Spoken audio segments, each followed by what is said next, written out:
Hey y'all, I don't know if you can see me that well. It's kind of a cloudy day. Was it better this way? Not really, kinda, but not really. I don't know.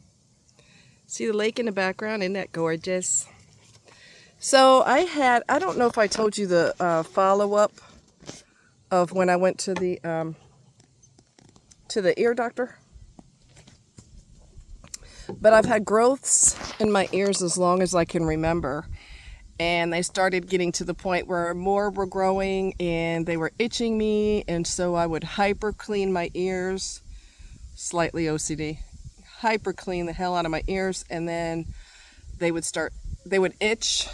That's the reason I clean them so much, because I'm trying to relieve the itch too. And then I gave myself an ear infection because I cleaned them too much, and then fluid started coming out, which means you have to be on an antibiotic. So I had to put drops in my ears. So I had asked my doctor a year ago or something. I asked him, could we do something about them? And he said, we're not going to mess with those. So then he didn't know what to do with it. He didn't think there would be anything you could do about it. He just didn't want to. Well, that don't help me because I want them out of there because they were itching me and driving me crazy. So fortunately, I ended up seeing a different doctor just because my doctor wasn't available. And that kind of worked in my favor because at that point I had an infection. That's why I had to go to the doctor because, hyper cleaning. And so he looked at my ears and he said, so you've got fluid coming out? And I said, yeah. And he said, all right, hold on. Leave it. He said, I'm not going to play games with you. Acting silly. So anyway, he looked in there and he said, yeah, you do have an infection. And we're going to put some drops in there. I'll give you some medicine drops. And then he said, would you like to get those out of there? Music to my ears, yes, and let's get them gone. So that's what I've been doing. I've been getting them removed. They basically treat it with a freezing type of foam deal. And that they fall out like after about a week or so, and you don't even notice that they're gone. I mean, they're just gone before you realize they're gone. So yes, that's music to my ears. I had told him that my doctor was like, yeah, I don't want to mess with those. He looked at me like, he's thinking, yeah, we can get those out of there. There's no point in suffering with that. So we got them out of there. Went to dermatology, and they have special tools that they can use to squeeze some instruments that are small enough to get in there and get them out. They're called fibromas, and they're basically tumors, benign tumors. My body I'm not going to talk that into existence, but in the past, my body has been a tumor factory. So I had a gazillion of them in my uterus. I had so many the doctors could not count them. And I also had a tumor in my spine, which resulted in back surgery, which my neurologist did a superb job with removing it from my spine. It was getting worse and worse and worse, and I was losing the ability to walk, and that was a total and complete nightmare. And got that resolved, and then the tumors in the ears that are also benign, thank goodness. But yeah, I'm doing prayers that my body just stops that. We don't need that as a career. Oh, I make tumors. Let's not do that crap anymore. Okay?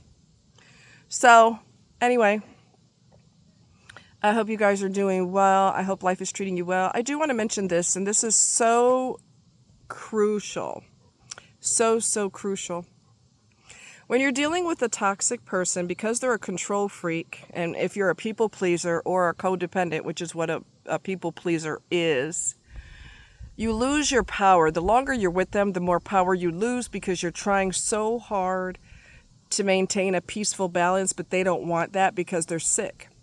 They want to argue. They want to fight. They want to fight. They want to argue. And then they want to say that you like to argue, because that's called gaslighting. I'm going to tell you this is your reality when it's not your reality. So it's basically lying / gaslighting. And the longer you're with a person like this, the more power you lose. And if you don't get pissed off at their behavior and make a move as a result of being pissed off, you are going to be under their spell. So when you get mad and you get frustrated, now you're in a position to protect yourself because you're sick and damn tired of the disrespect. Okay? You have to get fed up with it. You have to get fed up with it. This lady said this the other day, and I found it very concerning. It was under one of Lee Hammock's videos. He's a self-aware narcissist. He's been in psychotherapy for 7 years, and he's just determined to not be a monster the rest of his life. So it saved his marriage, and it's renewing the relationship with his children. He's apologized to a lot of people he's hurt, and this is something narcs don't do because they have a God complex, even though they don't believe in God. They think they are God, but they do have a God complex, and they feel like even if I was wrong, I wasn't. Okay? I don't owe anybody an apology or anything. He's not an asshole like that. He has made some tremendous changes, and he continues to make those changes. But anyway, under one of his videos, somebody said, it is in reference to the discard. And she said, I hope he discards me. And I'm going to tell you what that statement says to me. That statement says, I don't have any power, so I'm hoping this person gets rid of me because I don't have the power to get rid of them. You don't ever want to give somebody that much power over you, period, and you damn sure don't want to give that much power to someone who's toxic and sick and twisted. You don't want that. You don't want that. And I told her, I said, look here. You are the CEO, CFO, president, vice president, all of that of your life. You're the boss. You are the boss. You get rid of him. You don't allow him to decide if you stay together or not. You don't. And even if you did it initially because you're trying to maintain peace, which is impossible because they love drama, you got to get to a point where you're just up to your eyebrows with it and you're done, and you just make up your mind that that's it, I'm finished.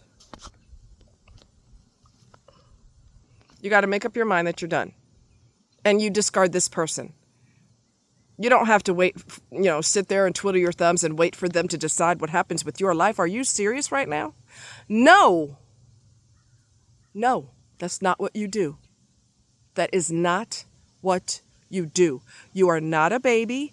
You're not waiting for mama to give you a baba and change your diaper. You are an adult. Take charge of your life because it is your life. And the longer you stay with this person, the longer you are going to have, propensity towards psychological damage, physical illness, all types of ailments. Your body's going to break down. Your mind's going to break down.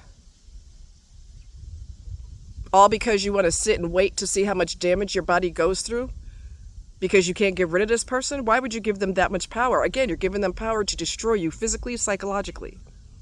You dump them, period. End of story. And you don't listen to their lies and crying and fake crying but I love you and I'm going through a lot. No, they can talk their self out of anything. No more talking. We're done. You've had enough chances to talk. We're done. And you get rid of them.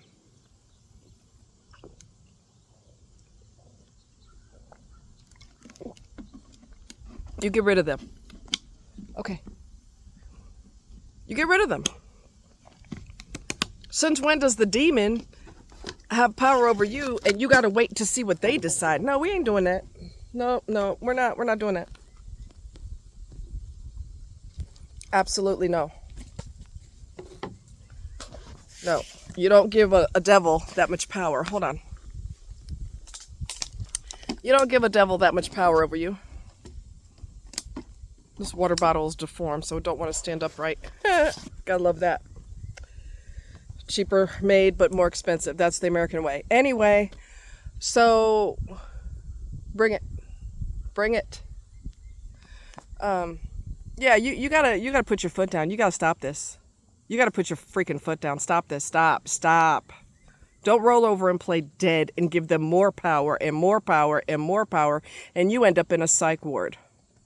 I talked to someone the other day who has a friend, and he put her in $250,000 in debt. How, I don't know, but he did. Ever since she is no longer with him, she's been in and out of a psych ward. Do you see what I'm saying? Do you want that to be you? Because you want to roll over and play dead and give them power? You must be crazy. No. Dump them. Dump them. You're drinking cyanide. Psychological cyanide. That kills people. Don't do this anymore. Okay? All right. Much love. Bye-bye.